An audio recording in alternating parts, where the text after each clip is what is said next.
Hello मेरे दोस्तों, अभी कुछ दिनों पहले मेरे एक दोस्त ने मुझे ऐसे ही कैजुअली कहा कि यार भाविन, मेरे पास ना 1 लाख रुपए पड़े हुए हैं और मैं चाहता हूं कि मैं इन पैसों को 12% रिटर्न के हिसाब से निवेश कर दूं, तो मेरे ये पैसे 3 गुना कितने सालों में होंगे। तो मेरा जवाब आया करीब करीब 9.5-10 साल। अब ये जवाब सुनकर उसे लगा कि मेरे में कोई सुपर पावर है, मैंने कोई मैजिक कर दिया। लेकिन ट्रस्ट मी, मैंने कोई मैजिक नहीं किया था और ये एक सिंपल सा पर्सनल फाइनेंस का रूल था जिसे मैंने अप्लाई किया और मैंने उसे सवाल का जवाब दिया। तो आज इस वीडियो में मैं आपके साथ शेयर करूंगा 12 ऐसे क्लेवर पर्सनल फाइनेंस रूल्स जिन्हें समझकर आप बेटर मनी मैनेजमेंट कर पाओगे। मैं हूं भाविन, सर्टिफाइड फाइनेंशियल प्लानर, और आप देख रहे हैं YouTube channel the art of wealth building.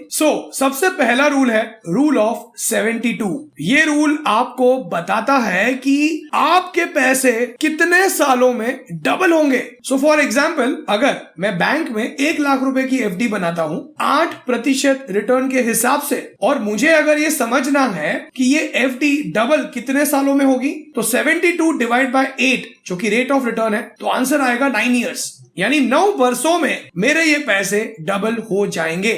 That is rule of 72. So the next rule is rule of 114. ये रूल आपको बताता है कि आपके पैसे कितने समय में 3 गुना होंगे।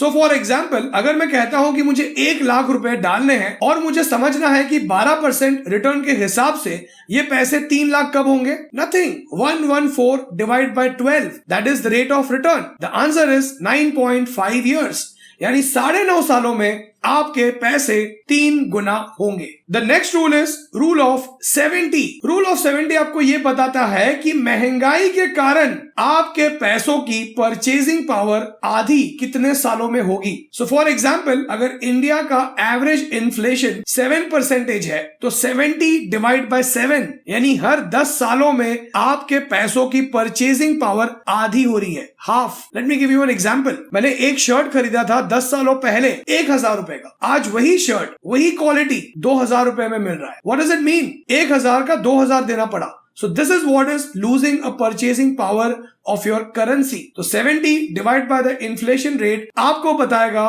कि कितने समय में आपके पैसों की परचेजिंग पावर आधी हो रही है।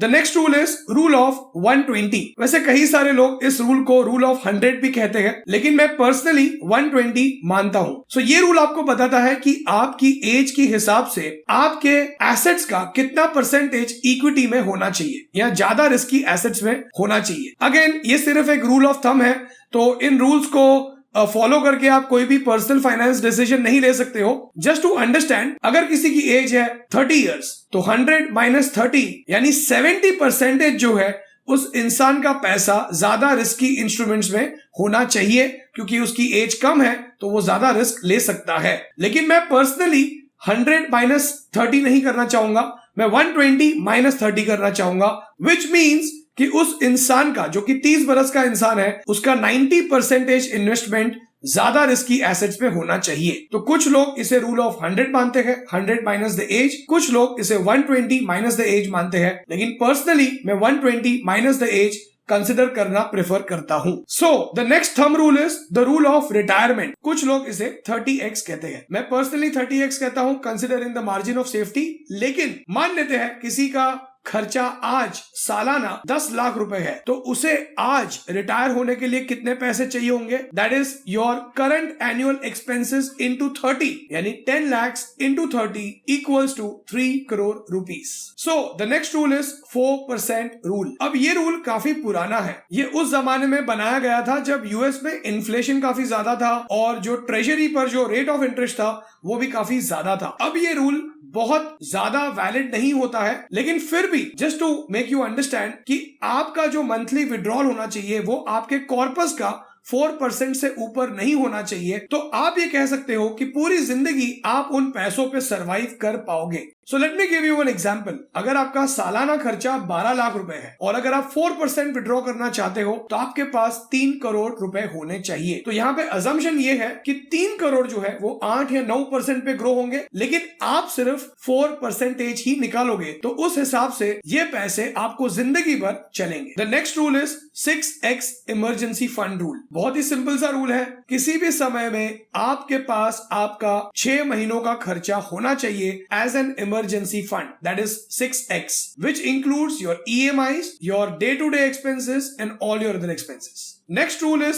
30-day spending rule. मान लीजिए आप किसी मॉल में चले गए, आपको कोई बहुत ही महंगी वॉच पसंद आ गई। अब उस समय पर तुरंत उस वॉच को बाय करने से अच्छा आप घर आइए और अपने आप को जो है 30 दिन का समय दीजिए, और 30 दिन के अंदर अगर आपको लगता है कि वो वॉच सही में आपको उसकी जरूरत है तो आप जाकर उस वॉच को खरीद लीजिए। लेकिन अगर आप इस रूल को फॉलो करते हो तो चांसेस है कि 30 डेज बाद शायद आप उसे भूल चुके होंगे या आपको वो वॉच खरीदने की जरूरत महसूस नहीं होगी। ठीक उसी तरीके से एक और रूल भी है, दैट इज 1 वीक रूल। ये खास करके ऑनलाइन शॉपिंग पर एप्लीकेबल होता है। अगर आप कोई चीज ऑनलाइन खरीद रहे हो तो आप उसे अपने कार्ट में 1 हफ्ते तक छोड़ दीजिए, और 1 हफ्ते बाद अगर आपको लगता है कि आपको उस चीज की जरूरत है तो आपके कार्ट में वो चीज पड़ी हुई है, आप खरीद लीजिए, वरना आप उसे डिलीट कर दीजिए। Next is 40% EMI rule. जब आप लोन अप्लाई करते हैं ना तो बैंक वाले ये चेक करते हैं कि आपकी इनकम के सामने आपके महीने की EMI कितना % है। तो कभी भी आपके टोटल इनकम के अगेंस्ट आपकी EMI 40% के ऊपर नहीं होनी चाहिए। तो ये है 40% EMI rule. Next is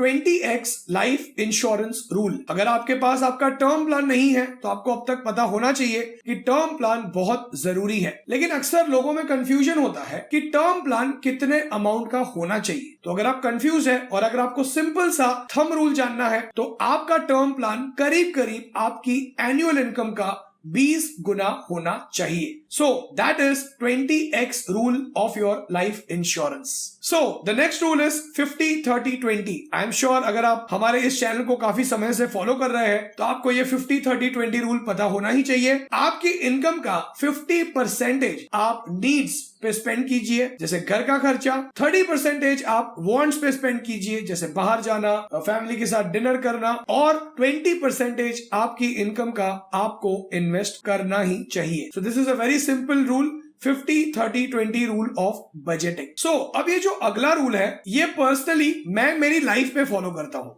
chances है कि आपने शायद ये रूल ज्यादा कहीं किसी के मुंह से सुना नहीं होगा, लेकिन मैंने हमेशा से मेरे करियर की शुरुआत से ही मैंने ये रूल फॉलो किया है, that is doubling your salary in 5 years। सो मैं पूरी कोशिश करता हूं कि मैं अपनी इनकम को हर 5 सालों में मैं डबल करूं। तो अगर आप इसका रिटर्न देखते हो तो ऑन एन एवरेज अगर आपकी इनकम 15% से बढ़ती है तो आपकी इनकम हर 5 सालों में डबल हो जाती है। तो आपकी पूरी कोशिश होनी चाहिए कि आपकी इनकम अब हर 5 सालों में डबल करते रहे। ये थे 12 रूल्स। उम्मीद करता हूं कि इन रूल्स से आपको कुछ सीखने जरूर मिला, और ये रूल्स आपको बेटर मनी मैनेजमेंट करने में आपकी हेल्प जरूर करेंगे। अब ये कोई पत्थर की लकीर नहीं है, लेकिन कोई थंब रूल्स ना होने से अच्छा कुछ थंब रूल्स होंगे तो आपको एक रास्ता दिख जाता है। अगर आप चाहे तो आप हमारी वेबसाइट theartofwealthbuilding.com पर भी विजिट कर सकते हैं।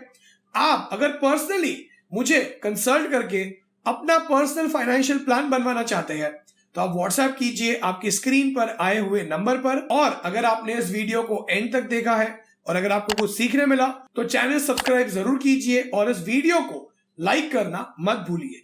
शायद लाइक करना आपके लिए फ्री है, लेकिन जब आप इस वीडियो को लाइक करते हो उससे मुझे बहुत ज्यादा हेल्प मिलती है।